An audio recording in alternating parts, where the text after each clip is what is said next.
there can be no happiness for one who is under constant apprehensions.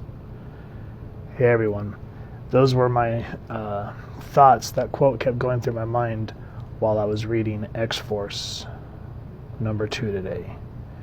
There's a lot in this book to go over, so let's go ahead and jump right into it.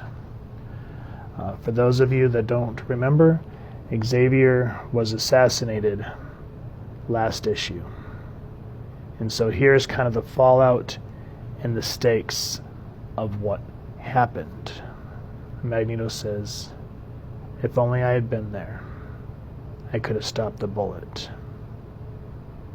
If only you were made of metal, I might put you back together. If only, old friend." And so, you know, a lot of the reviews and whatnot, everyone was talking about how with the Krakoan technology, how everyone is cloned. Everyone's thinking, well, why is Xavier's death so important? And the reason being is because even though Xavier can be brought back, it kind of sends a message, is, are we really safe on Krakoa? And that's why here the first thing it says is, "Long live the king." And then right afterwards, when we get into the credits, this book is called The Sword of Damocles. For those of you who don't know what the Sword of Damocles is, let's go through who made this comic book, and then I'll kind of give you a quick run through about it. That way you can kind of understand the comic from where I want to go in this review. So for writing, we have Benjamin Percy. We have Joshua Cassara doing the art, Dean White doing the colors, VC's Joe Caramagna doing the lettering, Tom Mueller doing the designs, and here's everybody else associated with the book. The X-Men were created by Stan Lee with Jack Kirby. So if I can get my hand on the page so we can turn it here. So Jean's talking about how she thinks she can bring Xavier back and how they can do the steps they need to for the resurrection protocol. And I like how Magneto here says, she says, "I think I can fix this. I think I can bring him back." And he goes, "You think, you will, you must." She goes, "I will. That's what I meant." So what I like here is the symbolism, because the name of the story is called The Sword of Damocles. And so we actually see a legit sword. So what the Sword of Damocles essentially means is it's a catch-all phrase now, meaning looming danger. But back in the day, read up on it, the king's name was King Dionysius, and he lived in constant fear because he was the most powerful ruler at the time. And so he lived in fear of all of his, because he had a bunch of enemies, so he was afraid of them always coming for him. So he actually slept, like his bedchamber was a moat.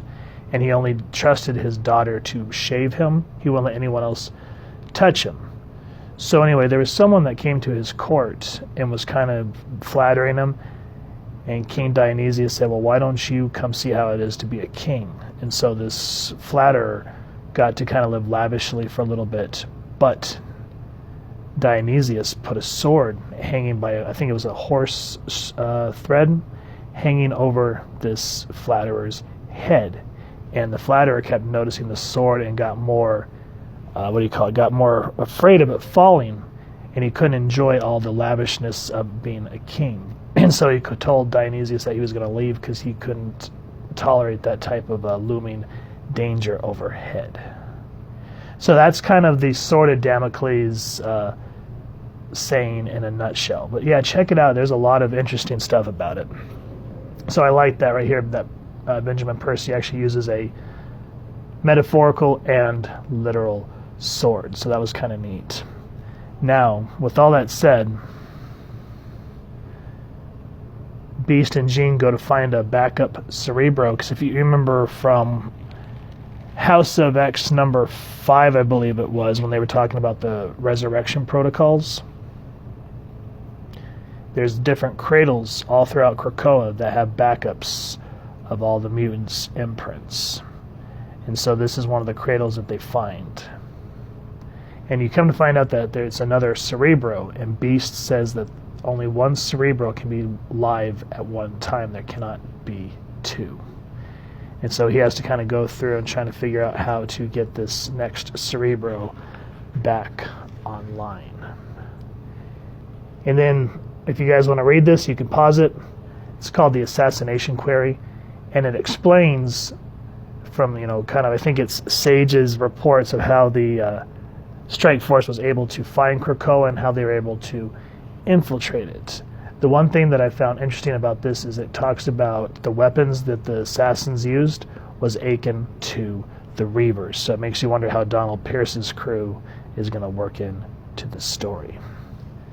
Now, the next thing that Sage goes over is each of these characters has a skin graft that kind of let them think that it was Domino approaching the island. Because at this point, Domino has gone dark. No one knows what happens to her. We saw a little bit of what happened to her in issue 1, and this issue this continues to elaborate on what's happening to her. And what I like is that of the assassins, can you remember how Wolverine went berserker and killed everyone? There's one left. And I love how Wolverine says he deserves the hurt. And a healer from the Morlocks says, I'm not in the business of punishment. I heal. And Logan says, healing and hurting can be one and the same. And so Logan leaves Krakoa and because he says, tell Jean about all this and, get the professor back and initiate the resurrection protocol. And Sage is like, well, where are you going? She's like, why can't you tell her yourself? And he says, because I'm going hunting. And I just love that looming ominousness about Logan there.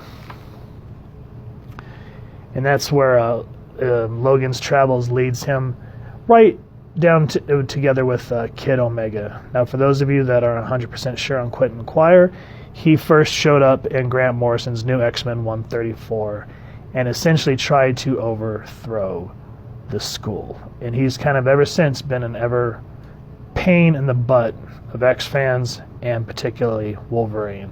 Check out, what was it, Jason Aaron? I think it was Jason Aaron's Wolverine on the X-Men run. I mean, he can kind of be funny, but he gets to be a bit much. Because there's a scene in here where they infiltrate the assassins' home team, their base or whatever they come from, and Quentin keeps saying, I'm not gonna shut up, and neither are they.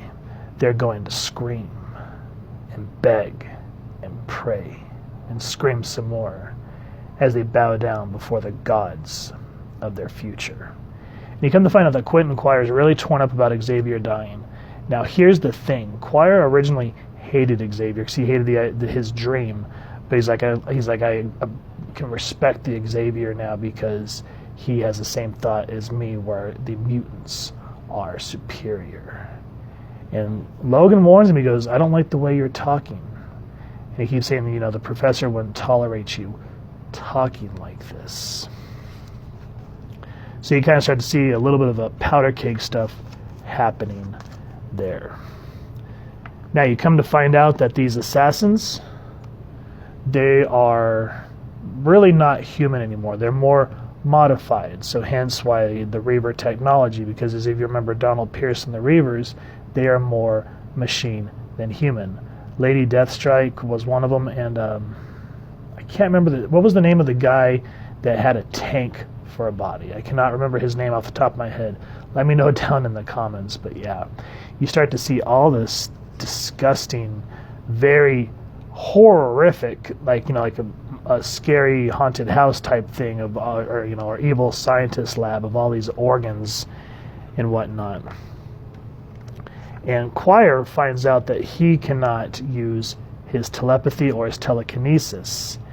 And so he's like, what am I going to do? And I love how Wolverine just says, you got fists, you got feet, you got teeth, animal instinct. Try it out sometime. And so Wolverine's hacking and slashing through these modified humans that look like zombies in this evil mad scientist laboratory. He says, go find Domino. He says, well, essentially what he says is, if there's a psychic dampener on this place, they're more than likely trying to hide someone. So you automatically assume it's Domino. And something horrific pops it up at the very end of this book. What is it? Who are these people that attacked Krakoa? May I suggest that you pick up X-Force number 2. Now, next for issue 3 is going to be called Lost and Found. So there's a little hint for you. But yeah, guys, what I liked about this issue, when I said it got a little heavy-handed, is it really kind of goes into, heavy is the head of those who wear the crown. And if you remember in House of X number 6, was it? Yes, number 6, when everyone's partying there on Krakoa, Xavier's standing with Magneto, and he says that he, let's hope that the running a nation is something that we do not get used to. And he says, he's had millions of children and hasn't slept in decades and may never sleep again.